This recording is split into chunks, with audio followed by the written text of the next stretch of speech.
మనసులో ఎంత సంఘర్షణ, హృదయములో ఎంత వేదన, బాధ. నేనే మోయాలా? ఈ కష్టాలన్నీ నేనే భరించాలా? ఈ జీవితం నన్ను నొక్కేస్తుందా? ఈ జీవితం నన్ను కంప్రెస్ చేసేస్తుందా? అటు ఉద్యోగం చేయాలా? ఇటు పిల్లల్ని చూసుకోవాలా? నేనేం చేయాలి? ప్రైజ్ లార్డ్ అందరికీ. ఇలాగా ఈ సంఘర్షణతో ఒక వ్యక్తి హైదరాబాద్లో ఆవిడ ఇద్దరు పిల్లల్ని, ఒక బాబు ఒక పాప. పాప పెద్దది, బాబు చిన్నాడు. ఫస్ట్ ఇయర్ ఇంటర్ బాబు, సెకండ్ ఇయర్ ఇంటర్మీడియట్ పాప. పాప పెద్దది. ఎంత ఉంటుందండి వాళ్ళ ఏజ్? నవనూతనంగా చిన్న చిన్న బడ్స్, ఇప్పుడిప్పుడే లోకంలోకి వస్తున్నటువంటి పిల్లలు. వాళ్ళకి ఏం తెలుస్తుందండి? వాళ్ళకి జీవితంలో ఇంకా జీవితం మొదలు అవ్వలేదు. ఇంకా వాళ్ళకి జీవితమే మొదలవ్వాల. జీవితంలో ఏంటో తెలీదు. జీవితంలో ఏం జరుగుతుందో తెలియదు, ఏం జరిగిద్దో తెలియదు. వాళ్ళ లైఫ్లో చక్కగా చదువుకొని ఎట్లా టర్న్ అవుతాయి అనేవి కూడా వాళ్ళకి తెలియదు. వాళ్ళు ఇప్పుడిప్పుడే అలా పూస్తున్నటువంటి మొగ్గల్ని ఆ మొగ్గ స్టేజ్లోనే తుంచేసింది తల్లి. ఎంత బాధ్యతారహితంగా ఆ విధంగా చేస్తారు చెప్పండి? అంత బాధ్యతారహితంగా. బాధ్యతలు ఉన్నాయని స్ట్రెస్తోనో, ఆ లోపల ఉన్న సంఘర్షతోనో నీ మనసుకు నీకు బాగోపోతే నీ ప్రాణమే నువ్వు తీసుకోకూడదు. నీకే నీ ప్రాణం మీద అధికారం లేదు. నీ పిల్లల ప్రాణం తీయటానికి నీకేం అధికారం ఉంది? మొగ్గలోనే నువ్వు తుంచేసావు వాళ్ళని. నీకు బాధగా ఉంటే, నీ ప్రాణానికి ఆవేదనగా ఉంటే, నీ ప్రాణం అలసిపోయి ఉంటే, నీ తోటి వారికో, నీ తల్లిదండ్రులకో, నీ పిల్లల్ని చక్కగా మోటివేట్ చేసుకుంటూ, నీ బాధలు పిల్లలతో వాళ్ళు వచ్చినప్పుడు, సెలవులకు వచ్చినప్పుడు నీ బాధలు నీ పిల్లలతో షేర్ చేసుకో. నీ బాధ ఏంటో ఆడపిల్ల, మగపిల్లలకి ఏం తెలియదు, కానీ ఆడపిల్ల ఇంటర్మీడియట్కి వచ్చింది అంటే ఆ పాప అన్నీ తెలుసుకుంటుంది. నువ్వు నేర్పించిన దాన్ని బట్టి పాప అన్నీ తెలుసుకుంటుంది. ఒక ఫ్రెండ్లీగా చక్కగా ఆ పాపని కూర్చోబెట్టుకొని ఇలాగా నీ బాధ ఏంటో, మన హృదయంలో బాధలేంటో మన వాళ్ళతో తెలుపుకోకుండా, మన వాళ్ళతో చెప్పుకోకుండా జీవితం అంతం చేసేసుకోవటమే దీనికి పరిష్కారమా? జీవితం అంతం చేసుకోవడం పరిష్కారమా? మళ్ళీ అది కాకుండా పిల్లల జీవితాన్ని కూడా అంతం చేయటమే పరిష్కారమా? ఎందుకు కనాలి? ఎందుకు చంపేసుకోవాలి? ఏంటి ఇదంతాను? ఎంత బాధేస్తుందో. ఎన్నో జరుగుతున్నాయి, కానీ ఇది అసలు ఆ ముడి విడిపోకుండా ఉందన్నమాట. ముడి వీడట్లేదు. ఇది మనకెందుకు, దారైపోయేవాళ్ళు మనకెందుకు అనుకుంటారా? అలా కాదు. ఇట్లా ఎంతమంది ఈ విధంగా స్ట్రెస్కి గురవుతున్నారు, విచక్షణ రహితంగా బాధ్యత లేకుండా ఆలోచిస్తున్నారు. మనం అర్థం చేసుకోవాలి ఇట్లాంటి ఇన్సిడెంట్స్తో. నేను చెప్పేది కరెక్టే కదా? కరెక్టా కాదా చెప్పండి? ఎవరికైనా మనసు, పిల్లలున్న తల్లులకి ఎవరికైనా మనసు చలిస్తుందా లేదా? అయ్యో, 3 జీవితాలు దేవుడిచ్చినటువంటి, దేవుడికి తెలియదా ఒకవేళ ఈ ప్రాణాలు తీసేయాలంటే ఒక్క క్షణం పట్టదు దేవునికి. నీ ప్రాణాలు ఎందుకు ఇచ్చాడు? ఆ ప్రాణాలకి ఒక భారమైన పరీక్ష ఏదన్నా వచ్చింది అంటే ప్రాణం తీసేసుకొని ముందు ఈ లోకం నుండి వెళ్ళిపోతే ప్రశాంతంగా ఉంటుంది అనుకుంటున్నారు. ప్రశాంతంగా ఉంటుందా? మీకు హెల్ ఏమైనా జోకుగా ఉందా? హెల్ జోకు కాదమ్మా, హెల్ జోక్ కాదు. ఇక్కడ ఈ చిన్న చిన్న బాధలకే, ఈ చిన్న చిన్న కష్టాలకే, సరే పెద్ద కష్టాలే అనుకున్నాం, పరిష్కరింపరాని కష్టాలే అనుకున్నాం. ఆ చిక్కుముళ్ళు విడదీయలేని పరిస్థితులకే నువ్వు గురయ్యావు అనుకుందాం. అట్లాంటప్పుడు వీటినే నువ్వు పరిష్కరించలేని పరిస్థితులు నీకు కలిగితే నువ్వు ఆత్మహత్య చేసుకుంటే ఆ జీవితం ఎంత నరకమో తెలుసా? ఇంకా నువ్వు చావవు. ఇక్కడ భూమి మీద చచ్చిపోయి నువ్వు చచ్చిపోయావు, నువ్వు భూమి మీద చచ్చిపోయి ఉంటావు. చెప్తున్నా అమ్మాయి లేదు వినడానికి. చెప్తున్నా భూమి మీద ఒక మనిషి చనిపోయిందండి. బలవంతంగా తన తరువుని కావాలని చాలించింది అనుకోండి. ఇక్కడికి సమస్యలతో ఈ భూమి మీద ఆమెకి సమస్యలు అయితే కంప్లీట్ అయిపోతాయి. ఆమెకి కంప్లీట్ అయిపోతాయి. ఇంకా ఏ ఇబ్బందులు ఆమెకు ఉండవు. ఆమె చూడటానికి, ఆమె అనుభవించడానికి ఆ బాధలు ఉండవు. కానీ ఆమె నిలబడినట్లయితే, ఆమె నిలబడి ప్రతిదీ ఎదుర్కోవడానికి సిద్ధమైతే ఏ సమస్య అయినా భయపడి అవతలకి వెళ్తుంది, కానీ మన మీదకి రాదు. చనిపోయిన తర్వాత ఎక్కడికి వెళ్ళిద్ది? అక్కడ ప్రాణం మాత్రం చావదండి. ఇక్కడ ముగిసిపోయిన ప్రాణం అక్కడ మాత్రం చావదు. అది అగ్నికి ఆహుతవుతుంది.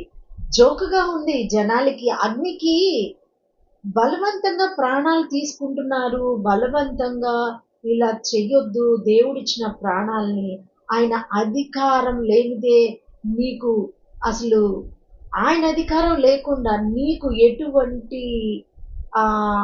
ఆప్షన్ లేదు. నీకు నీ నీ ఆత్మ మీద, నీ ప్రాణం మీద, నీ శరీరానికి కూడా నీకు ఎటువంటి ఆప్షన్ లేదు. అది దేవునిదే, దేవునికి మాత్రమే. నువ్వు దాన్ని పోషించుకొని మంచిగా, చక్కగా, నీట్గా సంఘంలో ఒక మంచి లుక్ కోసం, మంచి కోసం నువ్వు శరీరాన్ని నీట్గా, చక్కగా కప్పబడుకొని పోషించుకుంటూ దేవుని కోసం బ్రతకాలి. కొన్ని దేవుని తెలియని ప్రజలు అనుకున్నాం. ఆ అమ్మాయి చాలా చనిపోయిన అమ్మాయి హైదరాబాద్లో చర్లపల్లి రైల్వే స్టేషన్లో నడుచుకుంటూ పిల్లల్ని తీసుకొని వెళ్ళి ట్రైన్కి ఎదురెళ్ళి 3 పిల్లల్ని కూడా బలవంతంగా తీసుకొని వెళ్ళి చనిపోయారు. ఎలాగుంది అంటే ఇక్కడ ప్రాణాన్ని అయితే అదే తెలియట్లేదు. చెప్తుంటేనేమో వెర్రితనంగా ఉంటుంది. దేవుని మాటలు చెప్తుంటేనేమో జనాలకి వెర్రితనంగా ఉంటుంది. అయ్యో, మిమ్మల్ని కాపాడే దేవుడు ఉన్నాడు, మిమ్మల్ని రక్షించే దేవుడు ఉన్నాడు, మీ సమస్యలను పరిష్కరించే దేవుడు ఉన్నాడు, మీకు ఓదార్పు కలిగించే దేవుడు ఉన్నాడు. ఎందుకు వరి అవుతారు? దేవుడు ఉన్నాడమ్మా. మిమ్మల్ని నువ్వు పిలిస్తే పలికే దేవుడు ఉన్నాడు. బ్రదర్స్ అండ్ సిస్టర్స్, ఎవరైనా సరే, మీ బాధలు ఏదైనా సరే, మీరు దేవుడా అని నోటితో పిలవలేరా? దేవుడా అంటే దేవుడే పలుకుతాడు. దేవుడు ఉన్నవాడు కనుక పలుకుతాడు. ఉన్న దేవుడు ఎవరైతే ఉన్నారో పలుకుతాడు. ఎందుకని అంత అలక్ష్యం చేస్తున్నారు? మీరు మీ జీవితాలని అలా పణంగా పెట్టుకుంటున్నారు. జీవితాలని ఆగం చేసుకుంటున్నారు. దేవుని దగ్గరికి రమ్మంటే చాలా ఏంటో మత మార్పిళ్ళు అంటారు. దేవుని దగ్గరికి రావడానికి, క్రీస్తు మార్గంలోకి రావడానికి మత మార్పిళ్ళు అంటారు. ఇప్పుడు చావుకి దీనికి ఏంటి సంబంధం అంటారా? మీ చింత యావత్తు నా మీద వేయండి, మిమ్మల్ని నేను భరిస్తాను, మీ భారాలు నా మీద వేయండి అని ప్రభు అయిన యేసుక్రీస్తు పిలుస్తున్నాడు, రమ్మంటున్నాడు.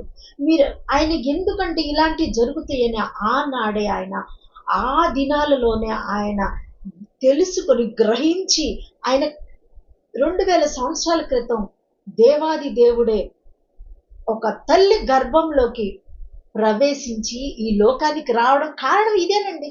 ఇదే మనుషుల్ని మార్చి, మనుషుల్ని చక్కగా దేవుని తెలుసుకొని దేవుని దగ్గరకు వచ్చాక వాళ్ళ జీవితాలు బాగుపడతాయి, వాళ్ళు దేవునికి అనుకూలంగా బ్రతుకుతారు, వాళ్ళ ఆత్మలు రక్షించబడతాయి, వాళ్ళు రక్షించబడతారనే దేవుడు ఒక ప్రణాళికతో ఆయన వచ్చి ఉన్నాడు. అది చెప్తుంటే జనాలకి చాలా వెర్రితనంగా ఉంటుంది. వినండి, దేవుడు ఈ లోకానికి వచ్చింది మనల్ని రక్షించడానికి.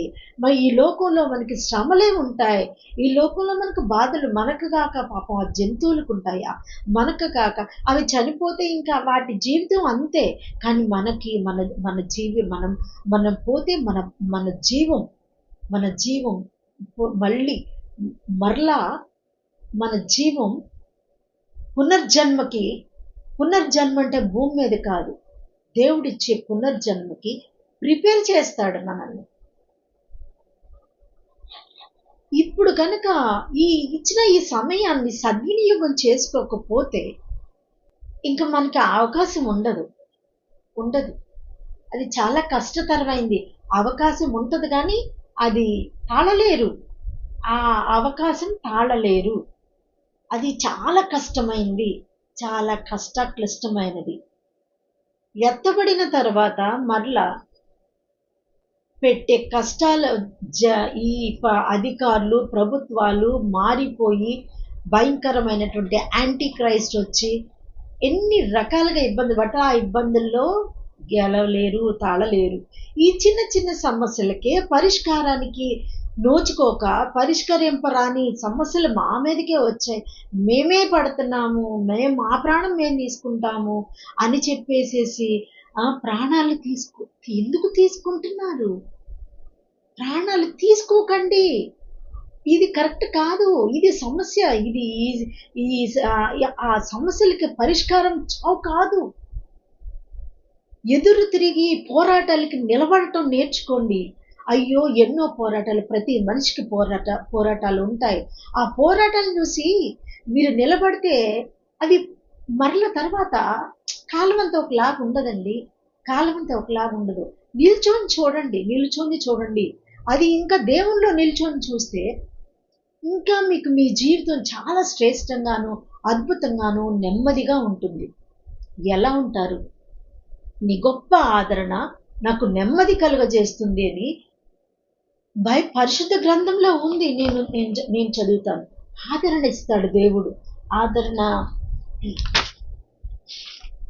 కీర్తనల గ్రంథంలో 94వ అధ్యాయము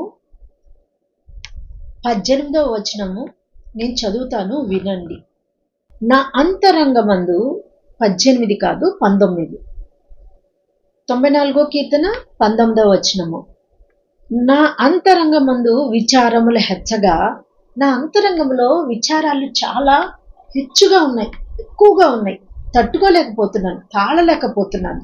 హెచ్చగా నీ గొప్ప ఆదరణ నా ప్రాణమునకు నెమ్మది కలుగజేయుచున్నది అని. గొప్ప ఆదరణ అంట. ఆదరణ ఇచ్చేవాళ్ళు ఎవరు ఉండరండి. తల్లిదండ్రి ఇచ్చే ఆదరణ వేరుంటుంది. మరి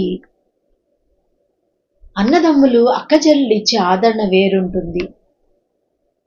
రకరకాల మనుషులు ఇచ్చే ఆదరణలు వేరు. అవి వేరండి. మనుషులు ఇచ్చే ఆదరణ కాదు. వాళ్ళు మనుషులండి. వాళ్ళు ఎంతవరకు ఎఫర్ట్స్ ఉంటాయో, ఒక మానవుని ఎఫర్ట్స్, ఒక దేవుడు చేసిన మనిషి వాళ్ళకి ఏం ఎఫర్ట్స్ ఉంటాయి చెప్పండి? వాళ్ళు మనకి ఆదరణ కలగచేసే ఎఫర్ట్స్ ఏముంటాయండి? వాళ్ళకి మనకి ఏమైనా కొనివ్వగలరు, మనకు ఆస్తులు ఇవ్వగలరు, లేకపోతే నగలు ఇవ్వగలరు, లేకపోతే డబ్బు ఇవ్వగలరు, పేరు ఇవ్వగలరు, సంపద ఇవ్వగలరు. కానీ నెమ్మది ఇవ్వగలరా? ఇది ఎవరిస్తారు చెప్పండి? నెమ్మది ఎవరిస్తారు? నెమ్మది ఇచ్చేటట్టయితే మాట్లాడుకుందాం. నెమ్మది ఇచ్చేటట్టయితే ఈ హైదరాబాద్లో గట్కేసర్ దగ్గరలో ఒక ఆవిడ సాఫ్ట్వేర్ ఇంజనీర్. ఆమెకి 2 పిల్లలు, ఆమె భర్త, అత్తమామలు, తల్లి, మరి సహోదరులు ఉన్నారు. ఆమె మంచి జాబ్ చేస్తున్నారు. ఆమె సాఫ్ట్వేర్ ఇంజనీర్. ఆమె మరి సాఫ్ట్వేర్ జాబ్స్ 1,00,000 మించి ఉంటుంది. ఎంత సంపాదిస్తుంది? ఆస్తులు ఉన్నాయి ఆవిడికి. మరి హస్బెండ్ ఆయన మరి ఎక్కడో అబ్రాడ్లో జాబ్ చేస్తున్నాడు, ఏదో జాబ్ చేస్తున్నాడు ఆయన. అక్కడ నుండి ఆయన రావడం అయితే లేదు, ఎప్పుడో వస్తాడు సంవత్సరాలు. అబ్రాడ్స్లో ఉన్న వాళ్ళ పరిస్థితులు అంతే కదా. సంవత్సరం 6 నెలలు అలాగ వస్తాడు, చూసుకుంటాడు పిల్లల్ని, వెళ్ళిపోతాడు. పిల్లలకి ఒక మంచి లైఫ్ ఇవ్వాలి అనుకున్నప్పుడు తల్లిదండ్రులు మరి ఇలాగే చేస్తారు. కష్టపడతారు. ఎవరి కోసం కష్టపడతారు? వాళ్ళ పిల్లల కోసమే కష్టపడతారు. కన్నప్పుడు వాళ్ళకి ఒక మంచి బెస్ట్ లైఫ్ ఇవ్వాలని ఎవరైనా తల్లిదండ్రులు కష్టపడతారు. వీళ్ళకి ఇంకా మంచి చదువుకున్నారు, మంచి జాబులు, మంచి జ్ఞానము, సంపద, ఆస్తులు పాస్తులు ఉన్నాయి. మరి పేదవారు ఉన్నారు, వాళ్ళకి పిల్లలు ఉంటారు. వాళ్ళు ఏం చేస్తారండి, వాళ్ళు రాళ్ళు కొట్టుకుంటూ లేకపోతే ఇళ్లలో పని చేసుకుంటూ మరి ఇంకేదో చిన్న చిన్న షాపుల్లో వర్క్ చేసుకుంటూ బట్టల కొట్టుల్లో పని చేసుకుంటూ వాళ్ళ పిల్లల్ని పోషించడానికి. నాకు తెలిసిన ఒక అమ్మాయికి భర్త ఉన్నాడు. ఆ అమ్మాయి కష్టపడుతుందండి, చాలా కష్టపడుతుంది. ఆ అమ్మాయి కష్టపడుతుంది. ఆ అమ్మాయి she was not a Christian, she is a Hindu. కానీ ఎంతో కష్టపడుతుంది, ఎంతో మట్టు మర్యాదతో ఆ అమ్మాయి కష్టపడుతుంది. ఎవరి కోసం? 2 పిల్లలు ఉన్నారు. 2 పిల్లల కోసం. భర్త ఏమో డ్రింకర్, పట్టించుకోడు. అలా అని చెప్పి రోజు గొడవలు అవడం వల్ల వాళ్ళ ఆ అడిక్షన్ నుండి బయటకు రారు, దేవునిలోకి రారు. ఇంకా వాళ్ళ జీవితాలు కష్టంగా లాగుతారు. కానీ ఎంత కష్టం లాగినా యుద్ధం చేస్తారు. ఈ భూమే మనుషులకు యుద్ధ భూమి అంటే డైరెక్ట్గా గన్స్ అయ్యి పెట్టి పేల్చుకోవడం కాదు. అదే చాలా తేలిక. ఈ జీవితం ఫటాఫట ధన అవుతుందేమో, కొన్ని సంవత్సరాలకు అవుద్దేమో, కానీ ఈ జీవితం, ఈ తను ఉన్నంత కాలం బ్రతుకు భారంగానే ఉంటుంది. కొంతమందికి జీవితం భారం, కొంతమందికి ఆస్తులు లేక, సంపాదన లేక, పిల్లల్ని పోషించలేక, ఒంటిలో శక్తి లేక భారమైన జీవితం జీవిస్తూ ఆ పిల్లల కోసం ఒంటిలో ఓపిక లేకపోయినా పచ్చడన్నాలు తిని హెల్త్లు పాడవుతున్నా సరే పిల్లల కోసం ఏదో రకంగా ఎవరో అబ్బాయికి, ఎవరో ఒక అబ్బాయికో అమ్మాయికో ఇవ్వాలి కదా, పిల్లల్ని ఇచ్చి పెళ్లి చేయాలి, ఒక దారి చేసి మరి ఉండాలి అని. ఇదే కదా ప్రతి ఒక్కరి ప్రయాస ఈ భూమి మీద. ప్రతి ఒక్కరి కొంతమంది వేరనుకోండి, కొంతమంది చాలా కేటగిరీస్ ఉన్నాయి. బట్ నాకు తెలిసిన కేటగిరీలో మాత్రమైతే నేను ఇది చెప్పగలను. మిగతా కేటగిరీస్తో నాకు సంబంధం లేదు. ఆల్మోస్ట్ మరి ఈ కేటగిరీస్లోనే ఒక ఫ్యామిలీ కేటగిరీ ఇలాగే ఉంటారు కదా. ఫ్యామిలీ కేటగిరీ కష్టాలు పడుతుంటారు, ఎన్నో శ్రమలు పడుతుంటారు. అందరు ప్రాణాలు తీసుకుంటే భూమి ఉంటుందా? ఉండదు కదా. ఇక భూమి ఎవరి కోసం చెప్పండి? శుభ్రంగా భూమి ఖాళీ అయిపోయేది. అందరూ ఈ నిర్ణయాలు తీసుకుంటే ఈ మధ్యకాలంలో ఎక్కువ తీసుకుంటున్నారు. ఏంటంటే ప్రాణం పోతే అంతా హ్యాపీగా ఉంటుంది, ఇక ఏ ఇబ్బందులు ఉండవు. భయంకరమైన ఇబ్బంది. అలా చనిపోతే భయంకరమైన ఇబ్బంది. అదే దేవుడు ప్రాణం ఆయన తీసుకుంటే ఆయన కేర్ చేస్తాడు, కుటుంబాన్ని వాళ్ళని కేర్ చేస్తాడు. అసలు దేవుణ్ణి నమ్ముకోకుండా చనిపోతే వాళ్ళకి రాసి పెట్టి ఉంటుంది వాళ్ళు. అది మాత్రం అనుకుంటారు వీళ్ళంటే, వీళ్ళు దేవుణ్ణి నమ్ముకోకపోతే హెల్కి వెళ్ళిపోతారంట. మీకు తెలుసుగా, మరి మీరు భక్తి చేసేది కూడా మోక్షానికి వెళ్ళాలనేగా. మా ఆటలో రాయలేదు అని ఒక గుండుగాడు చెప్తాడు. కానీ ఒక గుండుగాడు ఉన్నాడు, డిచ్కి బాబా అని. అది చెప్తాడు, మా పురాణంలో, మా ధర్మాల్లో మా దేవుళ్ళు నమ్ముకోకపోతే మోక్షం లేదు, అది లేదు, ఇది లేదు అని మీరు అంటారు, మాకు లేవు అట్లాంటివి అంటారు. మరి అట్లా లేవు అనుకున్నప్పుడు దేనికోసం మీరు హోలీ ప్లేసెస్ అని చెప్పి వెళ్తుంటారు, క్షేత్రాలకి వెళ్తుంటారు కదా. దేనికి వెళ్తారు? మోక్షానికేగా. అంటే అలా వెళ్ళపోతే, అలాగా ప్రైజ్ చేయకపోతే, భక్తి జీవితం అలా కొనసాగించకపోతే ఏదో పాతాళానికి వెళ్తారని ఒక నిర్దేశమైన నమ్మకంతోనే కదా మీరు టెంపుల్స్కి వెళ్ళేది. అంటే ఒక గోల్, భక్తి అనే గోల్, దీనికోసం, మోక్షం అనే గోల్ కోసమే కదా ఇవన్నీ ప్రయాసపడేది.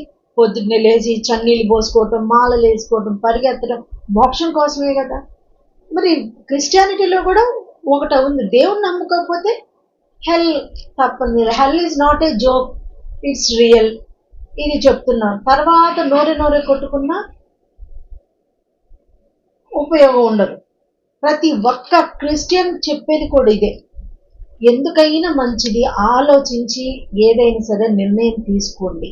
ప్రతి విషయంలో, భక్తి విషయంలోనే కానీ, జీవితాన్ని నడుపుకునే విషయంలోనే కానీ, ఇంకా పిల్లల విషయంలోనే కానీ చాలా జాగ్రత్తగా డెసిషన్స్ తీసుకోండి. డెసిషన్ మేకింగ్ అంత ఈజీ కాదండి. నలుగురు చెప్పే డెసిషన్స్ తీసుకొని వాళ్ళు చెప్పారు వీళ్ళు చెప్పారని కాదు. ఒక క్రిస్టియన్గా నేను చెప్పేది ఏంటంటే, దేవుని బిడ్డలకు చెప్పేది ఏంటంటే, దేవుని బిడ్డలకు తెలుసు దేవుని దగ్గర విచారించి ప్రతి ప్రతి డెసిషన్ మేక్ చేస్తారని తెలుసు. అది దేవుని యొక్క చిత్తం. కానీ నాన్ క్రిస్టియన్స్కి మరి వాళ్ళు ఎలా చేస్తారో నాకు తెలియదు. వాళ్ళ డెసిషన్ మేకింగ్స్ 10 మందిని కూర్చోబెట్టుకొని, చుట్టాలని కూర్చోబెట్టుకొని, మరి పెద్దవాళ్ళని కూర్చోబెట్టుకొని డెసిషన్స్ అడుగుతారు, అలా చేస్తారు. మరి సరే, అది వాళ్ళు అలా చేస్తారు, వాళ్ళ పద్ధతులు. 94 కీర్తన 18 వచనంలో, యెహోవా నీ కృప నన్ను బలపరుచుచున్నది. ఆయన కృప మనల్ని బలపరిచిద్దంట. ప్రతి విషయంలో నువ్వు ధైర్యం విడిచావా, నిన్ను బలపరిచిద్ది. నీవు కష్టంలో ఉన్నావా, నీ కష్టాలు కడతేరిపోయే రోజు వస్తుంది అనే ఒక నిరీక్షణ, అనే ఒక ధైర్యాన్ని ఇచ్చిద్ది. ప్రభువుని ఆశ్రయించిన వారికి, దేవుణ్ణి తెలుసుకున్న వారికి ఈ యొక్క గొప్ప బలం గురించి తెలుస్తుంది. అండ్ ఆ దేవుని యొక్క కృప మనకి ఏమిస్తుందో తెలుసా? ఈ కష్టాలు, బాధలు, ఈ సమస్యలు, అమ్మో నేను తట్టుకోలేకపోతున్నాను, అయ్యో నేను తట్టుకోలేకపోతున్నాను, నేను నలిగిపోతున్నాను, నేను పిల్లల్ని చూడలేకపోతున్నాను, నా పిల్లల్ని నేను ఒక్కదాన్నే నేను ఏడవలేకపోతున్నాను, నేను సింగిల్ పేరెంటింగ్ నేను చేయలేకపోతున్నాను, నేను జాబ్ చేయలేకపోతున్నాను, నా జాబ్లో చాలా స్ట్రెస్ నాకుంది.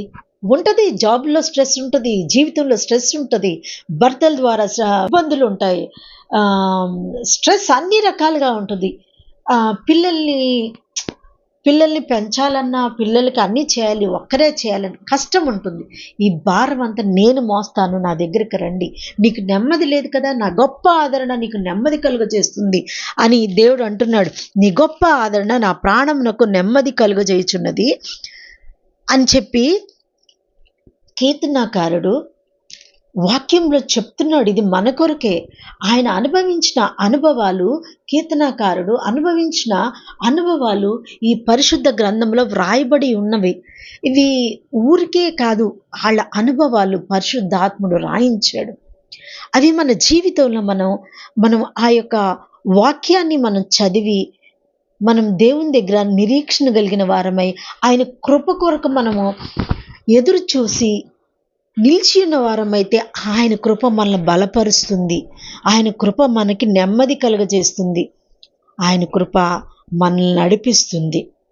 అంతేకాని ఏ విధము చేతనైనను, ఏ సమస్యలు వచ్చినా, ఏమి వచ్చినా, మీరు ఏ పోరాటాలు వచ్చినా నిలబడడం నేర్చుకోవాలి.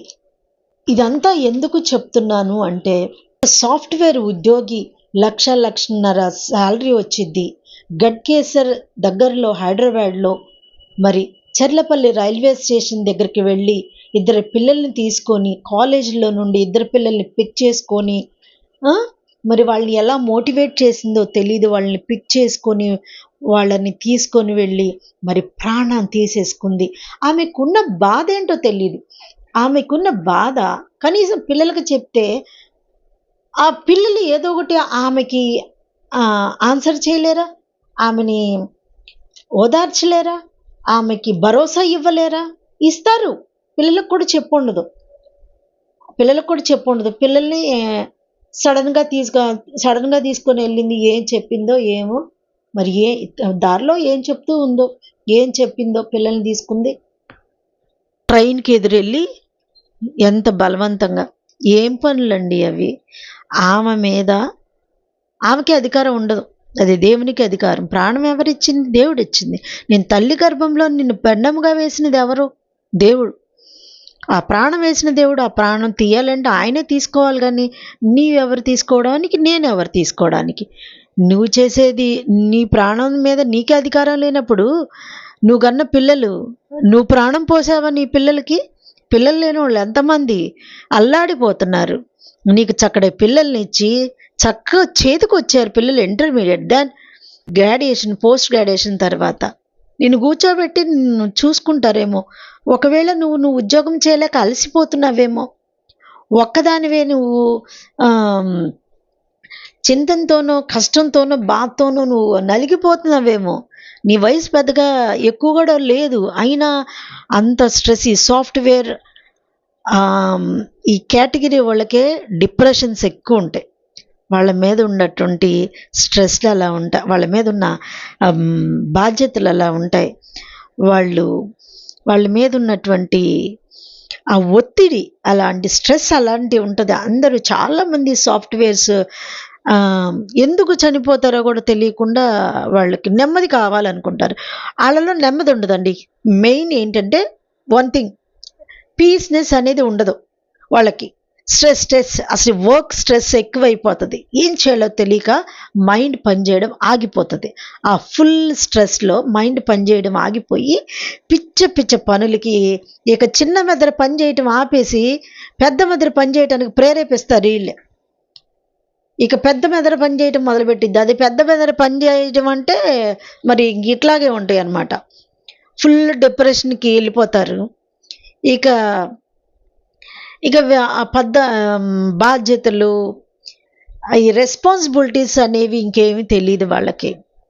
ఇంకంతా నిర్వీర్యం అయిపోతుంది ఆలోచన శక్తి. ఇంకా అప్పుడు ఇట్లాంటి డెసిషన్స్ తీసుకొని వాళ్ళ ప్రాణాలకే ముగింపు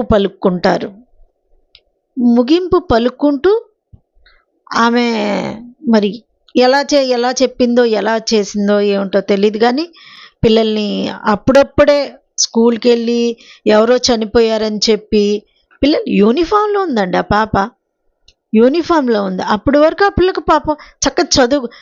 ఆ పిల్లకి ప్రాణం పోయిద్దని తెలిస్తే అంత నెమ్మదిగా ఉంటారండి వాళ్ళు? ఏ ఫ్రెండ్కైనా చెప్పుకుంటారు. ఇప్పుడు పిల్లలు ఎంత తెలివిగా ఉన్నారు. అప్పుడు పిల్లలు అప్పుడు జనరేషన్స్, మా జనరేషన్స్, అంతకుముందు జనరేషన్స్ కాదు, ఇప్పుడు ఉండే జనరేషన్స్. పిల్లలు చాలా యాక్టివ్గా ఆలోచిస్తారు, చాలా యాక్టివ్గా ఉంటారు. నాకు ఒక చిన్న మనవడు ఉన్నాడు. వాళ్ళ అమ్మతో అంటాడు, వాళ్ళ మమ్మీ వాడు మాట వినలేదనుకో, వాడికి చిన్న ఎమోషనల్ ట్యాబ్లెట్ వేసిద్ది, no one can loves me అని. నా మాట నువ్వు వింటలేదు, నో వన్ కెన్. నువ్వు నన్ను లవ్ చేస్తే, మమ్మీని లవ్ చేస్తే నువ్వు నేను చెప్పింది వింటావు కదా, నేను పెట్టింది తింటావు కదా అంటూ, no mummy no, I love you so much, I love you so much అని వాళ్ళ అమ్మ దగ్గరికి వచ్చి వాడు పదే అడుగుతాడు, అమ్మా I love you so much. ఇంక వాడు అంతకన్నా ఎక్కువ చెప్పలేడు. నిన్ను అమ్మా నేను ప్రేమిస్తున్నాను, నీ మాట వింటానమ్మా అని చెప్పి ఓ ముద్దు పెడతాడు. అంటే ఏంటి, వాళ్ళ అమ్మ హర్ట్ అయ్యింది అని. వాడు చిన్న మెదడు, 3 years అండి. చిన్న మెదడుకి అసలు అంత జ్ఞానం ఎక్కడి నుండి వస్తుంది అని అనిపించిద్ది. నా పిల్లలకి అప్పట్లో మరి అంత యాక్టివ్నెస్ అట్లా లేరు. ఆడుకునేవాళ్ళు, చదువుకునేవాళ్ళు. కానీ ఇప్పుడు పిల్లలు ఎలా ఉన్నారండి? అమ్మ బాధపడింది, అమ్మ హ్యాపీగా ఉండాలని, అమ్మ ఆర్ యూ హ్యాపీ, అమ్మ ఆర్ యూ హ్యాపీ. వాడికి తెలుగు రాదండి, అంత ఇంగ్లీష్లోనే మాట్లాడతాడు. అమ్మ ఆర్ యూ హ్యాపీ నా, నేను నీకోసం నేను చేశాను, నువ్వు చెప్పింది, ఆర్ యూ హ్యాపీ నా, అమ్మ లవ్ యూ సో మచ్ అంటాడు. ఎంత నాకు సంతోషం అనిపించిందంటే, ఏమండి అలా ఉన్నారు పిల్లలు. ఈ ఎగ్జాంపుల్ నేను అది చెప్తున్నా, అలా ఉన్నారండి పిల్లలు. అట్లాంటి పిల్లలు ఒక్క మాట చెప్పినా, అమ్మ నా మనసు బాగాలేదమ్మా ఈరోజు, నువ్వు కళ్ళు బాగా ఏడ్చేసాయి, నువ్వు రీఫ్రెష్ అవ్వకపోతే అప్పుడు అడుగు, నువ్వు ఏడ్చేయి. నువ్వు రోజు భారంతో నువ్వు కంటిన్యూ రోజు లాగాల్సిన అవసరం లేదు. నువ్వు ఏడ్చేసేసి రీఫ్రెష్ అయిపోతావు, ఫ్రెష్ అయిపోతావు. నువ్వు ఆ భారం లోపల ఉంటే అది డిప్రెషన్కి దారి తీసిద్ది. ఏడవాలి, ఏడ్చేయాలి, ఏడిస్తేనే ఆ భారం పోతుంది. దెన్ నెక్స్ట్ డే మళ్ళీ నీ వర్క్ని నువ్వు స్టార్ట్ చేసుకోవాలి. నీ డేని నువ్వు మళ్ళీ బ్రైట్గా స్టార్ట్ చేసుకోవడానికి రెడీ అవ్వాలి. ఈ అమ్మాయి విషయంలో అన్నీ ఉన్నాయి, ఆస్తులు ఉన్నాయి, అన్నీ ఉన్నాయి. ఈ అమ్మాయికి ఉన్నదేంటి? నెమ్మది లేదు. ఆ చచ్చిపోయిన అమ్మాయికి నెమ్మది లేదు. ఆ అమ్మాయి పేరు శాంతిరెడ్డి, విజయ్ శాంతిరెడ్డి. నేను ఎవరి గురించి చెప్తున్నానంటే ఈ 2 రోజుల నుండి వైరల్ అవుతుంది, మీరు చూడండి, టీవీలో న్యూస్లో వస్తుంది. విజయశాంతిరెడ్డి, ఆ పాప పేరు చేతనారెడ్డి, పిల్లోడి పేరు విశాల్ రెడ్డి, తండ్రి పేరు సురేందర్ రెడ్డి. ఆ విజయశాంతిరెడ్డికి ఆవిడికి డిప్రెషన్కి గురైంది. డిప్రెషన్ ఆవిడకి వచ్చిందే డిప్రెషన్. ఆ డిప్రెషన్కి ఆలోచించింది. ఆ డిప్రెషన్లో ఇంక నేను చనిపోతే, ఆమె సిద్ధపడిపోయింది మనసులో, ఇక నేను పోతే నా పిల్లల్ని ఎవరు చూడరు, నా పిల్లలు, ఆమెకి పిల్లలంటే అంత ఇష్టం, అంత ఇష్టం. ఆమెతో పాటు తీసుకెళ్ళిపోవాలి, ఎక్కడికి వెళ్ళిపోయినా నా పిల్లల్ని నాతో తీసుకెళ్ళిపోవాలనుకునే అంత ప్రేమ గలది. ప్రేమని బాధ్యతగాను, మరి భారంగా కాకుండా బాధ్యతగా నిలబడి ఆ రెస్పాన్సిబిలిటీని నిలబెట్టుకుంటే ఎంత బాగుంటుంది, వాళ్ళ ఫ్యూచర్ ఎంత బాగా బ్రైట్ చేసేది ఈవిడ. అంత పిల్లలు అంత దాకా లాక్కొచ్చింది. ఇంకొక 5-6 సంవత్సరాలు పిల్లలకి కనీసం 15, 10th క్లాస్ అంటే 15 ఉంటాయి, సరే 16, 10th క్లాస్ అంటే 15, ఇంటర్మీడియట్ 16, 17, 16-17 సంవత్సరాలు లాక్కొచ్చిన ఆవిడ ఇంకొక 5-6 సంవత్సరాలు లాక్కొస్తే పిల్లలు నీ చేతికి వచ్చేస్తారు కదా. నువ్వు వెళ్ళి ఆ జాబ్లో కూర్చొని ఆ సాఫ్ట్వేర్ జాబులు చేసుకుంటూ స్ట్రెస్కి గురవుతూ ఇంతవరకు గురయ్యాను, ఇంకా నేను చేయలేనమ్మా అంటే నీ పిల్లలు నీకు రైట్ అండ్ లెఫ్ట్గా నిలబడతారు. నీ హస్బెండ్ నీతో పాటు జర్నీ చెయ్యట్లా, కష్టాల్లో పాలు పంచుకోవట్లా, అర్థమవుతుంది. అతను ఏదైనా మనీ పంపిస్తాడు, ఇంకా అతను ఏమి ఆ పిల్లల్ని, మరి పిల్లలు మంచి చెడులు చూసుకునేది ఈవిడే, అన్నీ ఈవిడే చూసుకుంటుంది. కాబట్టి ఆమె ఇవి చూసుకోలేక మరి ఇంటర్నల్గా ఇంకా ఏమైనా ఉండొచ్చు, ఇవన్నీ తీసుకోలేకపోతుంది. ఏం చేయాలి? My dear Christian brothers and sisters, నేనైతే మీకు చెప్తున్నాను, మీరు దేవుని దగ్గర ఏడవండి, దేవుని దగ్గర మీ సమస్యలు చెప్పండి, దేవునితో మీరు మాట్లాడండి. మీ గురించి దేవునికి మీ గురించి తెలుసు. అంతరంగమును విచారములు హెచ్చగా దేవునికి తెలుసు. మీ యొక్క అంతరంగంలో విచారాలు ఉన్నాయని దేవునికి తెలుసు. బట్ నువ్వు చెప్పాలి దేవునికి, అమ్మ ఆకలి అవుతుంది అంటే తల్లికి అప్పుడు తెలుస్తుంది, ఓహో నా బిడ్డకు ఆకలి అవుతుందని. కానీ తల్లికి తెలుస్తుంది పెట్టాలి, ఈ టైంకి పెట్టాలని. కానీ ఏ టైంలో ఆకలి అనేది ఆ టైంలో ఆ పిల్లోడు చెప్తే టక్కుమని ఆ టైంలో తీసుకొచ్చి పెడుతుంది. అలాగా తండ్రి దగ్గర మీరు మీ బాధలు చెప్పుకోవాలి, కానీ మీ పిల్లల మీద మీరు దౌర్జన్యంగా మీ పిల్లల్ని తీసుకొని వెళ్ళిపోవడాలు. ఐ నో వెరీ వెల్, స్పిరిచువల్గా మంచి ఫౌండేషన్లో ఉన్న ఏ స్పిరిచువల్ క్రిస్టియన్ పర్సన్స్ ఎవరు ఇలా చేయరు. నాన్ క్రిస్టియన్స్లోనే ఈ నిరీక్షణ అనేది తెలియదు, నిరీక్షణకి నిర్వచనం తెలీదు, ఎదురు చూపుకి నిర్వచనం తెలీదు. చాలామంది డబ్బు ఉన్నవాళ్ళు ఇలా చేస్తున్నారు, డబ్బు లేని వాళ్ళు హ్యాపీగా ఉంటున్నారు. Happy life. హ్యాపీ లైఫ్ అంటే ఏంటి? అంత ముద్ద తింటారు నలుగురు కలిసి వాళ్ళ బాధలను షేర్ చేసుకుంటారు. పలానోళ్ళు ఇలాగా అన్నారు, పలానోళ్ళు అలా, పోన్లే ప్రేయర్ చేసుకుందాం పోన్లే అని క్రిస్టియన్ ఫ్యామిలీ. మామూలుగా నాన్ క్రిస్టియన్స్లోనే పేదవాళ్ళు ఉంటారు కదా, 4 ముద్దలు కష్టపడి తెచ్చుకొని తిని ఏదో ఒకటి తిని పిల్లలతో కూర్చొని ముచ్చట్లాడుకొని శుభ్రంగా పడుకుంటారు. పొద్దున్నే పిల్లలుగా గవర్నమెంట్ స్కూల్స్కి వెళ్ళిపోయే గవర్నమెంట్ స్కూల్స్కి, పనులు చేసుకునే పిల్లలు పనులకి, తల్లిదండ్రులు వెళ్ళిపోయే పనులకి, మరి అలాగెళ్తారు. ఒకవేళ మీ ఇంట్లో భర్త ఆ పూర్ పీపుల్ అయినా వాళ్ళు భర్త తాగొచ్చినా ఆ కొంచెంసేపు గొడవ పడ్డా మళ్ళీ ఆ కొంచెం సేపటికి కలిసిపోతారు. ఇద్దరు కలిసి కష్టపడి ఆ కష్టాన్ని ఏంటో ఇద్దరు పంచుకొని దాన్ని సాల్వ్ చేసుకుంటారు. బాగా చదువుకొని డబ్బు ఎక్కువైపోయి ఆస్తులు ఎక్కువైపోయి ఆ, పిల్లల్ని అసలు అర్థం లేని పనులు చేసేసి బాధ్యత మీ పిల్లల్ని తల్లి తండ్రి ఇద్దరు కలిసి పెంచుకోవాలి. పెంచుకోవడానికి దూరంగా వెళ్ళడానికి ఇష్టపడినప్పుడు దాన్ని ఒక ఛాలెంజ్గా తీసుకోవాలి, బాధ్యతగా తీసుకోవాలి. ఛాలెంజ్గా నువ్వు పెంచావు, నీ పిల్లలకి నీ మీదే ఉంటుంది ప్రేమ. ఎక్కడో ఉన్న తండ్రికి హాయ్ చెప్తారు తప్ప ఐ లవ్ యూ చెప్పరు. ఐ లవ్ యూ పప్ప, ఐ లవ్ యూ మమ్మ అని ఎవరికి చెప్తారు? నువ్వు దగ్గరుండి నువ్వు అన్నం పెట్టి గోరు ముద్దలు పెట్టి కష్టపడి అమ్మ సింగిల్ హ్యాండ్ మీద అమ్మ లాక్కొస్తుంది మమ్మల్ని. పిల్లలు అర్థం చేసుకునే పిల్లలు కాదు, అర్థం చేసుకోగలిగిన పిల్లలు ఈరోజు జనరేషన్ పిల్లలు. సో అర్థం చేసుకుంటారు.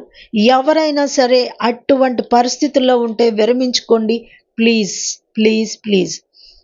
దేవుడున్నాడు అనే ఒక మనసులో ఒక చిప్ని తగిలిచ్చేసుకోండి. దేవుడు లేకుండా ఇదంతా సృష్టి జరగదు. దేవుడు ఉండబట్టే ఈ సృష్టి వెళ్తుంది. సమస్య ఈ భూమే మనుషుడికి యుద్ధ భూమి. యుద్ధం జరిగి 3 రోజులు 4 రోజులు లేకపోతే 3 సంవత్సరాలకు ఎప్పటికైనా రిటర్న్ అవుతారు. అందులో చచ్చిపోయేవాళ్ళు పాపం దేశం కోసం చనిపోతారు. కానీ మనుషుడికి లైఫ్ లాంగ్ ఈ జీవితం యుద్ధమే. ఈ యుద్ధాన్ని ఎదుర్కోవాలి. ఈ యుద్ధాన్ని ఎదుర్కోకుండా ఎన్నో యుద్ధాలు, నా జీవితంలో ఉండవా, మీ జీవితంలో ఉండవా యుద్ధాలు? ఎవరికి లేవు? నా జీవితంలో లేవా యుద్ధాలు? నాకు ఉన్నాయి. నా దేవుడు నా యుద్ధాలు తీరుస్తాడు. నా పక్షంగా ఆయన యుద్ధం చేస్తాడు, నాకు జయాన్ని ఇస్తాడు. ఇది నా నిరీక్షణ, నా విశ్వాసం. యేసుక్రీస్తు దేవుడు కాగల జన్యులు ఎంతో ధన్యులు. ఆ ధన్యత అందులోకి వచ్చిన వారికే తెలుస్తుంది, ఆయన్ని తెలుసుకున్న వారికే తెలుస్తుంది. వాళ్ళ జీవితాలు పచ్చడి మెతుకులు తిన్నా ప్రశాంతంగా ఉంటాయి. కూర్చొని రాజభోజనాలు చేసి నిద్ర పట్టక మనశ్శాంతి లేక ఏం చేయాలో తెలియక చనిపోయేవాళ్ళు కూడా ఉన్నారు. అసలు ఈ డబ్బులంతా ఎందుకు అసలు ఈ జీవితం? ఈ డబ్బులేంటి? ఈ జీవితం ఏంటి? ఈ డబ్బులు సంపాదించడానికన్నా ఈ జీవితం నెమ్మది లేదేంటి అని చచ్చిపోయేవాళ్ళు కూడా ఉన్నారు. లేరా? ఉన్నారు కదా. మనకు తెలియదేముంది? మన జీవితాలు మంచి ఎక్కడ బోర్డర్స్లో ఉండి యుద్ధం చేసే వాళ్ళకన్నా మనకు బాగా తెలుస్తాయి ఎలా సమస్యలు, యుద్ధ పోరాటాలు చేయాలో. వాళ్ళేమో దేశాన్ని కాపాడుతుంటారు, మనల్ని, మన పిల్లల్ని, మన జీవితాల్ని కాపాడుకోవడం కోసం మన పోరాటాలు మనం అలసిపోయాము అనుకుంటే మన పిల్లలు ఉంటారు. మన పిల్లలు వాళ్ళకి నేర్పించాలి. దేవుడు మన చేతులకి యుద్ధం చేయటం నేర్పించాడు. ఏ యుద్ధమైనా ఏదైనా చేయగలవు నువ్వు. సమర్థుడైన దేవుడు మన పక్షానుంటే మనం ఏమైనా సాధించగలం. ఎందుకు బాధపడాలి? దేవుడు మనతో ఉంటే ఎందుకు బాధ? ఉంటే దేవుని దగ్గర ఏడు. మనుషులకు కూడా చెప్పుకోవద్దు, ఏడు దేవుని దగ్గర. అది దేవుని తెలుసుకున్న ప్రజలు ఎవరికి చెప్పక్కర్లేదు, దేవుని దగ్గర ఏడవచ్చు. దేవుడు తెలియని ప్రజలు కనీసం వాళ్ళకి దేవుడి మీద నమ్మకం వాళ్ళకి ఉండదు. వెళ్తున్నాము, ఏదో భక్తి చేస్తున్నాం, పండగ వస్తుంది చేసుకుంటున్నాము, భక్తి చేస్తున్నాము, అయిపోయింది. ఇంతేగాని దేవుడు కాపాడుతాడు. దేవుడి దగ్గర మనం నిరీక్షించాలి. నా కష్టమైన, నష్టమైన, బాధ అయినా, కరువైన, ఖడ్గమైన నేను ముందుకు వెళ్ళాలి, నా జీవితంలో నా పిల్లలు నేను ముందుకు వెళ్ళాలి అని ఉంటే ఎంత బాగుంటుంది. అసలు అలాంటి భయంకరమైనటువంటి కష్టంగా ప్రాణాల్ని ఈజీగా తీసుకోవద్దు. పైగా మీ పిల్లల్ని ఇంకా చక్కగా ఎన్ని కష్టాలు పడుతున్నావు వాళ్ళకు కూడా మీరు షేర్ చేయండి. మీ కష్టాలేంటో, మీ బాధలేంటో వాళ్ళకు కూడా చెప్పండి. చెప్పకుండా మీ మనసులో పెట్టుకొని ఆ గుండె బ్లాస్ట్ అయిపోయే వరకు ఆ గుండె బ్లాస్ట్ అయిపోద్ది అనుకునే టయానికి లేదు నా పిల్లలు నాతోనే వాలి, నాతోనే ఉండాలి, నాతోనే తినాలి, నాతోనే చావాలనుకుంటే పిల్లలకి దేవుడిచ్చిన లైఫ్ వేరే ఉంటుంది. నీకు ఇచ్చిన లైఫ్ ఇది.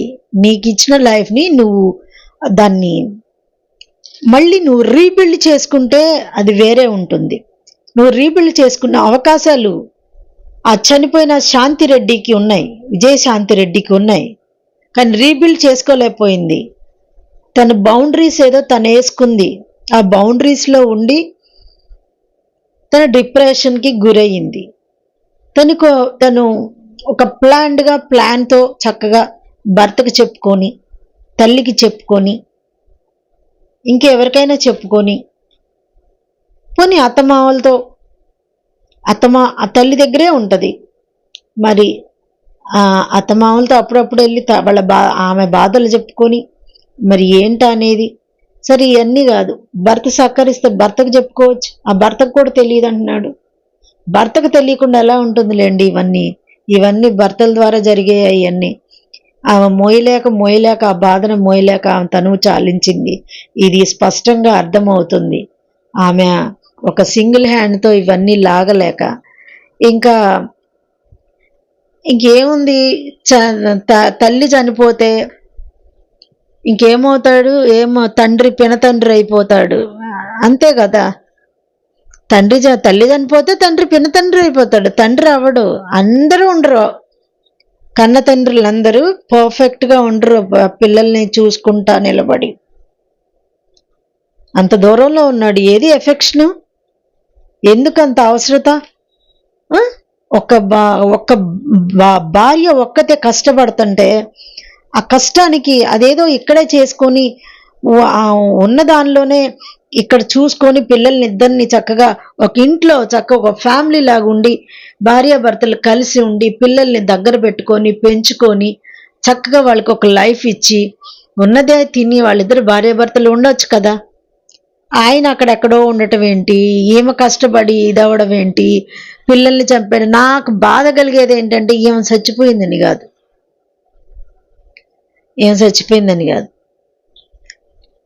పిల్లల్ని చంపేసింది, పిల్లల్ని తీసుకెళ్ళింది, పిల్లల్ని కూడా చంపేసింది. పిల్లల క్వశ్చన్ చేయలేదా?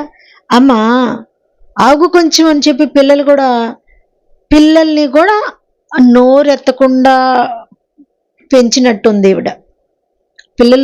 పిల్లలకి తల్లి అంటే భయం ఉండుంటుంది, తండ్రి అంటే కూడా భయం ఉండుంటుంది.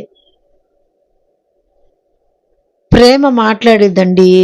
వాళ్ళని ప్రేమించాలి, మీరు వాళ్ళతో క్లోజ్గా ఉండాలి, వాళ్ళు మిమ్మల్ని ప్రేమిస్తారు.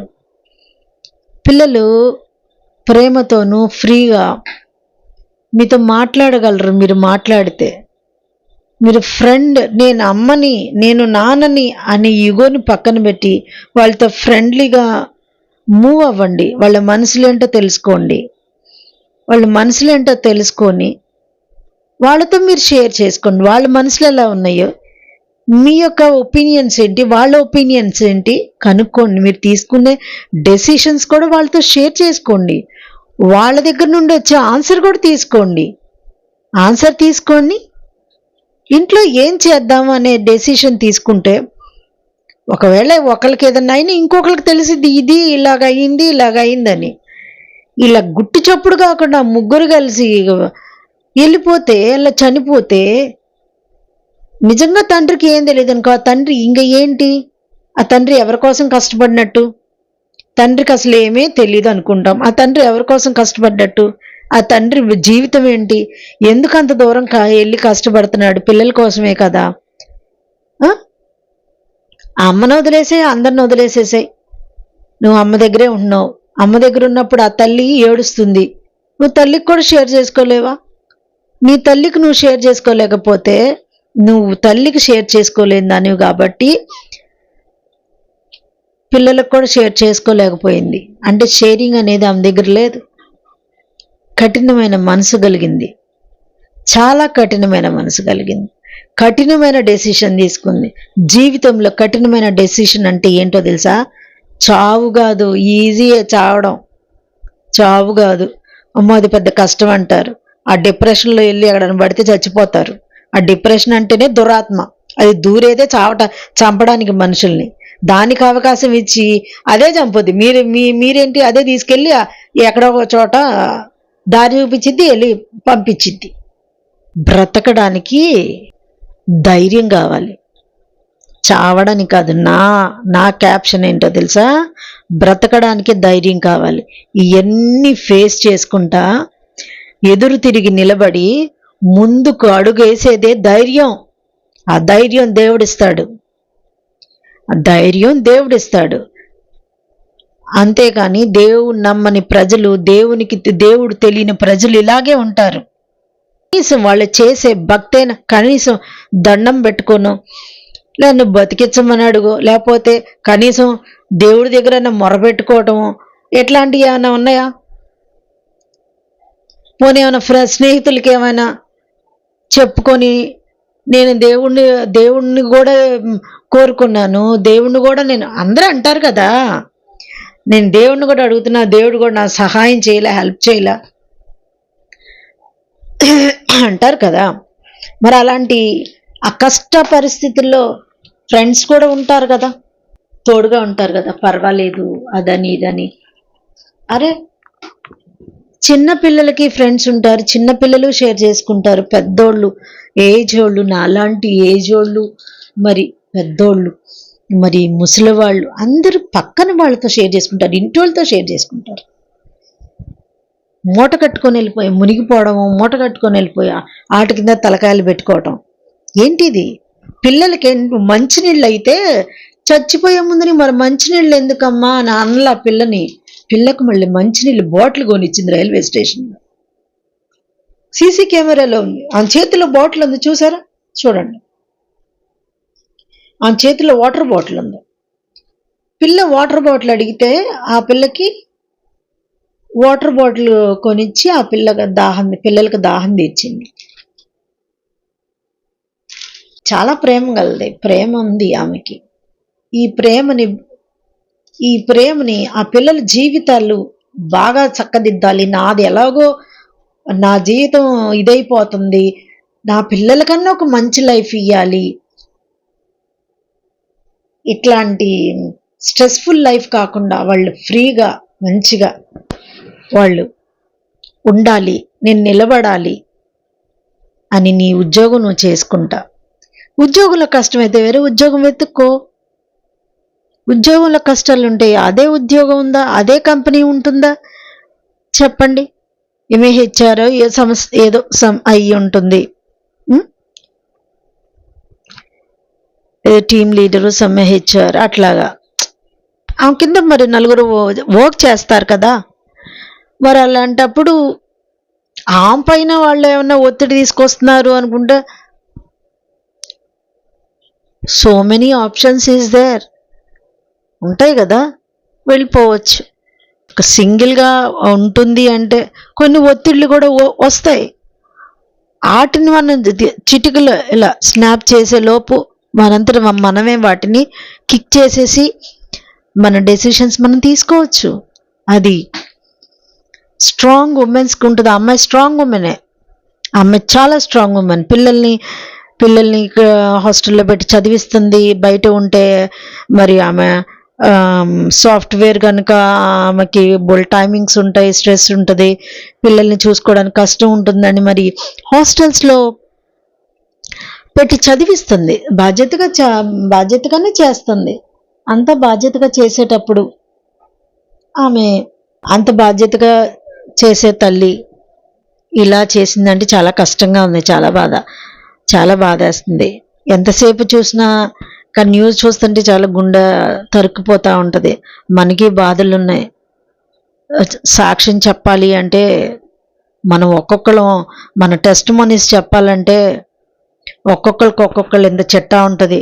ఆ బాధ ఉందండి, ఈ బాధ ఉందండి, ఈ కష్టం ఉండిందండి, అలా అన్నారండి, ఇలా అన్నారండి, మా ఆస్తులు లాగేసుకున్నారండి, మరి మమ్మల్ని ఇబ్బంది పెట్టారండి, మా మీద నిందలేశారండి, బయటికి వెళ్ళలేకపోతున్నామండి, కష్టాలండి, ఎంత కష్టాలండి, మేము జీరోలో ఉన్నామండి అని ఎంతో మంది చెప్పుకుంటున్నారు. చచ్చిపోతున్నారా ఏంటి? మళ్ళీ తెల్లారు లేస్తున్నారు, వాళ్ళ పనులు వాళ్ళు చేసుకుంటున్నారు, జీవితాన్ని నడిపిస్తున్నారు. ఇదేంటో తెలుసా? ఇది పరిశుద్ధ గ్రంథం. ఇది జీవితాల్ని కడుతుంది, జీవితాల్ని సరిచేస్తుంది, జీవితాల్ని బాగు చేస్తుంది, దారి చూపిస్తుంది. భయపడొద్దు, నేనున్నాను అంటుంది. ఈ పరిశుద్ధ గ్రంథంలో ఏముంటుందో తెలుసా? దేవుని వాక్యం ఉంటుంది. వాక్యమే దేవుడు. ఇది చదువుతూ ఉంటే జీవం కలుగుతుంది, జీవం కలుగుతుంది. దీన్ని పట్టుకున్నవాడు ఎవడు పడిపోలేదు. దీన్ని పట్టుకున్నవాడు, ఈ పరిశుద్ధ గ్రంథాన్ని పట్టుకున్న వాళ్ళు ఎవరు నాశనం అయిపోలేదు, లయం అయిపోలేదు. ఈ పరిశుద్ధ గ్రంథం మిమ్మల్ని బ్రతికిస్తుంది, మిమ్మల్ని జీవింపచేస్తుంది, మిమ్మల్ని నడిపిస్తుంది, మీ తరాలన్నిటినీ ఇది మోస్తుంది. నా కాడి మీరు మొయ్యండి, నా కాడి సులువుగా ఉంటుంది, మీ కాడే కష్టం, మీ కాడి మీరు మొయ్యలేరు, అది నాకు వదిలేయండి. ఇదిగో ఇది మొయ్యండి, ఇది మీరు మొయ్యండి, మీ గుండెలకి హత్తుకోండి. ఈ వాక్యాన్ని మీ గుండెలకు హత్తుకోండి, మీకు ధైర్యం కలుగుతుంది. ఏ టైంలో డెసిషన్ తీసుకోవాలో ఇది డెసిషన్ మేకింగ్. చిన్న ప్రేయర్ చేసుకొని ఈ వాక్యం చదువుకోండి. ఈ మాటల్లో జీవం ఉంది, ఈ మాటల్లో బలం ఉంది. అనుభవపూర్వకంగా చెప్తున్నాను, సవాల్ చేసి చెప్తున్నాను. ఇది మీ జీవిత రేఖలను మార్చగలదు, మీ జీవిత నడవడిని మార్చగలదు, మీ జీవితాన్ని, మీ జీవిత దిక్సూచిని చూపిస్తుంది. ఇది గమ్యం ఏంటో తెలియని మనుషులకి ఇది గమ్యం, జీవితమే తెలియని మనుషులకి ఇది జీవితం, మోక్షము తెలియని వాళ్ళకి ఇది మోక్షం, ఇది మార్గం. క్రీస్తు, ఇది క్రీస్తు. ఇది మన హృదయం లాగా ఉంటే, ఈ వాక్యమే మన హృదయంలో ఉంటే మనకి నెమ్మది. నా జీవితంలో నా సమస్యలు లేవా? నా జీవితంలో నేనెన్నో సమస్యలు, భయంకరమైన నిందలు, నా వారే నిందలు మామూలు వాళ్ళు కాదు, మా వాళ్ళు అయితే.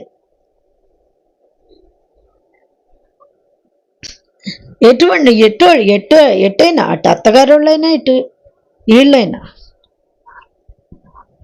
వాళ్ళు వేసే నిందలకి భయపడే పని లేదు. దేవుడున్నాడు మనకి. దేవుడు తోడై ఉంటే, దేవుడు గనక తలుపేస్తే ఎవరు తీయలేరు, దేవుడు తలుపు తీస్తే దాన్ని వేయలేడు. దేవుడి కార్యం చెయ్యాలి అనుకుంటే ఆ కార్యం చేస్తాడు. నీ ప్రాణాన్ని నిలబెట్టాలి అంటే ఎవ్వరూ తీయలేరు దాన్ని. దేవుడి దగ్గరికి రండి ప్లీజ్, దేవుని దగ్గరికి రండి. దేవుని దగ్గర జ్ఞానం ఉంది, ఆ పరిశుద్ధ గ్రంథంలో జ్ఞానం ఉంది. పరిశుద్ధ గ్రంథంలో మన సమస్యలకి దారి కనబడుతుంది. న్యాయాధిపతి అయిన దేవుడు, ఆయన న్యాయం చేస్తాడు, ఆయన న్యాయం మనకి కలుగ చేస్తాడు. ఆయన మన జీవితాలని సరిచేస్తాడు. మన పిల్లలకి కాపుదల, మన పిల్లలకి క్షేమం, మనకి క్షేమం, మన జీవితాలకి ఆదరణ, కాపుదల, రక్షణ, సంరక్షణ. తండ్రి తల్లి కూడా ఇవ్వలేనటువంటి ప్రేమ, కృప. ఇదిగో మిమ్మల్ని నా అరచేతిలో చెక్కుకొని ఉన్నాను, నేను మిమ్మల్ని నా అరచేతిలో చెక్కుకొని ఉన్నాను. ఆయన అరచేతిలో చెక్కుంటే ఆయన అరచేయి ఎంత ఉంటుందండి? ఇంతమందిని ఆయన ప్రతి పేరుని ఈ చేతిలో చూసుకుంటున్నాడంటే, యూనివర్స్లో ప్రతి మనుషుని యొక్క డీటెయిల్స్ ఆయన చేతిలో ఉన్నాయి. మన లైఫ్ చక్కగా దిద్దుతాడు ఆయన. నీ జీవితానికి ఆయనే ఆధారం, నీ జీవితానికైనా నా జీవితానికైనా ఆయనే ఆధారం. ఆయన లేకుండా మనం బ్రతకలేము. ప్రతి క్రైస్తవుడు దేవుణ్ణి బట్టి బలం పొందుకోవాలి. ప్రతి క్రైస్తవురాలు దేవుణ్ణి బట్టి ముందుకెళ్ళాలి. భర్త మీతో జర్నీ చెయ్యట్లేదు మాతో పాటు సమంగా, స్పిరిచువల్గా, ఇంకా మెంటలీగా అని అనుకున్నా సరే, మీరు మాత్రం దేవుని చెయ్యి ఎన్నడూ విడవద్దు. ఆ మనుషుడు మిమ్మల్ని విసికించిన, ఆ మనిషి నిన్ను విసికించిన, బ్రదర్, ఒక సిస్టర్, ఒకవేళ మీ భార్య మిమ్మల్ని విసికించిన, నువ్వు దేవుని చెయ్యి మాత్రం విడవద్దు. ఆమె చెయ్యి పట్టుకొని నీ చెయ్యిని దేవునికి ఇవ్వు, ఆమె చెయ్యిని నువ్వు పట్టుకో. ఇలాగా వస్తుంది ఆ స్పిరిచువాలిటీ. ఎప్పుడైతే నువ్వు ఆమె చెయ్యిని పట్టుకొని నీ చెయ్యిని దేవుడికి ఇచ్చావంటే ప్లగ్ని తీసుకెళ్లి సాకెట్లో పెట్టినట్టే. దేవుని యొక్క పరిశుద్ధమైన పవర్ నువ్వు పట్టుకున్న నీ భార్య చేతిని, నీ పిల్లల చేతిని కూడా, నీ కుటుంబాన్ని కూడా ఆయన పట్టుకుంటాడు. అక్కడి నుండి వస్తుంది power. It's not a joke. It's not a joke. Joke కాదు, ఇది రియల్, ఇది ఫ్యాక్ట్, ఇది అనుభవాలు దేవుల్లో ఉన్న వాళ్ళకి అనుభవాలు. దయచేసి ఎవరు ఎటువంటి పరిస్థితుల్లోనూ మీ ప్రాణాల్ని చేజార్చుకోకండి. కాస్త కనుక్కోండి. చాలా మంది కనుక్కుంటారు, మా రోగాలు ఇలా ఉన్నాయి, మా పరిస్థితి ఇలా ఉంది, మా జీవితాలు ఇలా ఉన్నాయి, మా పిల్లలు ఇలా ఉన్నారు, మరి మా వాళ్ళు ఇలా ఉన్నారు, మరి మా హస్బెండ్ ఇలా ఉన్నారు. నేను ఎన్నో మొక్కులు మొక్కుకున్నాను, నేను వెళ్ళని చోటు లేదు. అలసిపోయానండి, భక్తి చేయడంలో అలసిపోయాను, నేను ముందుకెళ్ళలేకపోతున్నానండి, ఈ సమస్య తీరట్లేదండి, ఈ కష్టం నన్ను వెంటాడుతుందండి, నీ కష్టంతో, ఈ బాధతో నేను విసిగి వేసారిపోతున్నానండి, నా వల్ల కావటం లేదండి. There is the God. అక్కడికి వస్తారు. ఎట్లా వస్తారో తెలీదు, వాళ్ళు క్రైస్ట్ దగ్గరికి అయితే వచ్చేస్తారు. అట్లాంటి వాళ్ళు ఎవరో చెప్తారు, అమ్మ వెళ్ళు అక్కడికి, నేను వెళ్ళాను, మరి కాస్త నాకు నెమ్మది దొరికిందమ్మా. నెమ్మది దొరికితే చాలండి, బతికేయచ్చు నెమ్మదితోనే.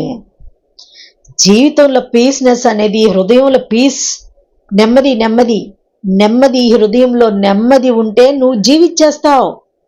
ఆ నెమ్మది నిన్ను బ్రతికిస్తుంది. ఆ నెమ్మది ఎవరో తెలుసా? యేసుక్రీస్తు. నెమ్మది ఎవరో తెలుసా? యేసుక్రీస్తు నీ హృదయంలో ఉంటే యూర్ డ్యామ్ ష్యూర్ నువ్వు బతికేస్తావు. నీ పిల్లలు బతుకుతారు, నీ భర్త బతుకుతాడు, నీ కుటుంబంలో నీ తల్లిదండ్రులు బతుకుతారు, నీ అత్తమావులు, నీ వాళ్ళు అందరూ బతుకుతారు. ఏం కావాలండి మనకి? దేవుడు కాకుండా మనకి ఏం కావాలి? డబ్బు సంపాదిస్తే నెమ్మది ఉండదు. అది నువ్వు దేవునితో ఉండి సంపాదించు, అది నీకు ఉపయోగకరంగా ఉంటుంది. నువ్వు దేవునితో ఉంటే దేవుడు నిన్ను ఆశీర్వదిస్తూ ఉంటుంటే అది నీకు అన్ని రకాలుగా, ఫిజికల్గా, మెంటల్గా, అన్ని రకాలుగా, స్పిరిచువల్గా నీకు ఆ డబ్బులు నీకు ఉపయోగకరంగాను, ఆశీర్వాదకరంగాను, దీవెనకరంగాను, లబ్ధికరంగాను నీకు ఉపయోగపడుతుంది, ఉంటుంది. అలాగా అదే దేవుని లేని జీవితం, నువ్వు ఎంత సంపాదిస్తే వాడికి నెమ్మది ఉండదు, ఆమెకి నెమ్మది ఉండదు, ఆ నెమ్మది అనేది ఉండదు. పీస్ఫుల్గా ఉండాలంటే యేసయ్య కావాలి. పీస్ఫుల్గా జీవించాలంటే యేసయ్య ఇక్కడ ఉండాలి. ఆయనకి స్థానం ఇక్కడ ఇవ్వండి, గుండెలో ఇవ్వండి. ఆయన ఎంత ప్రేమనిస్తాడంటే అంత ప్రేమనిస్తాడు, ఎంత కృపనిస్తాడంటే అంత కృపనిస్తాడు. విజయశాంతి రెడ్డి లాగా మీ జీవితాలకి ముగింపు అలా చేసుకోవద్దు. అమ్మ కౌగిట్లోనే పిల్లలు జారిపోయారు, పిల్లలు ఒదిగిపోయారు, పిల్లలు తల్లి మాటకి ఒదిగిపోయారు. వాళ్ళండి గ్రేట్. అసలు చావులో కూడా ఎదురు తిరగకుండా తల్లికి ఇదయ్యారు. ఎంత మంచి పిల్లల్ని బతికించుకొని జీవించి చక్కగా నిలబడి చూపించాల్సింది పోయి, నా పిల్లల్ని నేను ఇలా పెంచుకున్నాను వితౌట్ యూ, నీ సహాయం లేకుండా, నీ డబ్బు సహాయంతో, భర్త డబ్బు సహాయంతో పిల్లల్ని కట్టలేరు. తల్లి కడుతుంది, ఉగ్గుపాలతో రంగరించి పిల్లల జీవితాన్ని కడుతూ ఉంటుంది. ప్రేమతోనే కడుతుంది. కొట్టినా ఏడుస్తుంది, అంటే పిల్లల్ని కొడితే మళ్ళీ ఏడుస్తుంది, వాళ్ళని తిట్టినా మళ్ళీ వచ్చి ఏడుస్తుంది. ఎందుకు? పిల్లల మీద ప్రేమ, తల్లికి అంత ప్రేమ. ఆ ప్రేమే ఆ తల్లికి అలా ఉంది. అలా ఉండి ఆ పిల్లల్ని వదలలేక తనతో తీసుకొని వెళ్ళిపోయింది ఆవిడ. కానీ ఏం చెయ్యాలి అనేది ఆమెకి విచక్షణ లేక ఆ పరిస్థితులు ఆమెను అలా తీసుకొని వెళ్ళి ఆ దురాత్మ ఆమెను చావు దాకా తీసుకొని వెళ్ళింది. అదే దేవుని తెలుసుకొని ఉంటే, ఒకవేళ దేవుని తెలుసుకొని ఉన్న వాళ్ళైతే, వాళ్ళు కూడా చాలామంది దేవుని తెలుసుకున్న వాళ్ళు కూడా అంటే స్పిరిచువల్ బ్యాక్గ్రౌండ్ గట్టిగా లేక అట్లా చేస్తూ ఉంటారు అలాగా. కానీ మరి వీళ్ళు పాపం దేవుణ్ణి ఎరగని ప్రజలు కనుక జరిగిన సిచ్యువేషన్ ఏంటంటే ఇదన్నమాట. ఆ ప్రేమ కలిగినటువంటి ఆ తల్లి ఆ పిల్లల్ని వదలలేక, ఆ తండ్రి ఎక్కడో ఉంటున్నాడు, ఏం చూస్తాడు నా పిల్లల్ని ఎవరు పట్టించుకోరు, నా పిల్లల మీదకి ఎవ్వరికి కన్సర్న్ లేదు, నేను చూసుకుంటున్నాను, ఇంకా నీకు నా వల్ల కాదు, ఇక నా పిల్లల్ని కూడా నాతో పాటు తీసుకెళ్తాను, ఇక్కడ కంప్లీట్, ఎవరి దారి వాళ్ళు చూసుకుంటారు అన్న డెసిషన్ ఆమె తీసుకుంది. ఎవరికి చెప్పలే ఆమె బాధ ఏంటో. ఒక చెప్పిందో లేదో కూడా తెలీదు. బట్ అది ఇన్వెస్టిగేషన్లో తెలిస్తే తెలియచ్చు, లేదంటే కొన్ని మిస్టీరియస్ డెత్లు ఎలాగా ఉంటాయో అలా ఉండిపోతాయి. నిజంగా అది మిస్టీరియస్ కాకుండా ఆ ఇన్వెస్టిగేషన్లో చక్కగా బయటకు వస్తే ఆమెకి ఏమైంది అనేది జనాలకి తెలుస్తుంది. ఓహో ఇలానా, అట్లా ఉన్నప్పుడు మనం అందరితో షేర్ చేసుకొని ఇలా ఉండాలి అలా ఉండాలి అని కొంత నాలెడ్జ్ ఉంటుంది కొంచెం ఆ విషయం వల్ల. వాళ్ళు ఓహో ఇలాగ అయిందంట, అయ్యో ఆమె ఎవరికి చెప్పకుండా ఇలాగా చేసుకుంది, ఇట్లాంటి ఇష్యూస్ ఏమైనా వస్తే అలా కాదు ఇలా చేయాలనే ఒక ఆలోచన కలుగుతుంది. ఆ ఇన్వెస్టిగేషన్ చేసి ఆ డెత్ ఎట్లా అయింది ఏంటి అనేది తెలిస్తే గనుక. లేదు అనుకుంటే అది మిస్టీరియస్గా ఉంటే అది చాలా కష్టంలాగే అనిపిస్తుంది. కానీ ఏది ఏమైనా పాపం ఆ కుటుంబానికి మరి నష్టం జరిగింది. పిల్లల జీవితాలు మొగ్గలోనే తుంచివేయబడ్డాయి. చక్కని పిల్లలు. సరే, మీరు మీ ఆలోచన శక్తిని దేవుని దగ్గర నుండి పొందుకోండి. మీరు డెసిషన్ మేక్ చేయొద్దు. డెసిషన్ మీరు తీసుకోవద్దని మేక్ చేయడం అంటే మీరు డెసిషన్స్ తీసుకోవద్దు, ప్రభువుకి డెసిషన్స్ ఇవ్వండి. ప్రభు మీ జీవితాల్లోకి డెసిషన్ చేయడానికి మీరు దేవునికి ఇవ్వండి. ఆ యొక్క ప్లేస్ దేవునికి ఇవ్వండి. ప్రభు నువ్వు ఇది నేనేం చేయాలి, what step can I take now అని చెప్పి దేవుని దగ్గర అడగండి.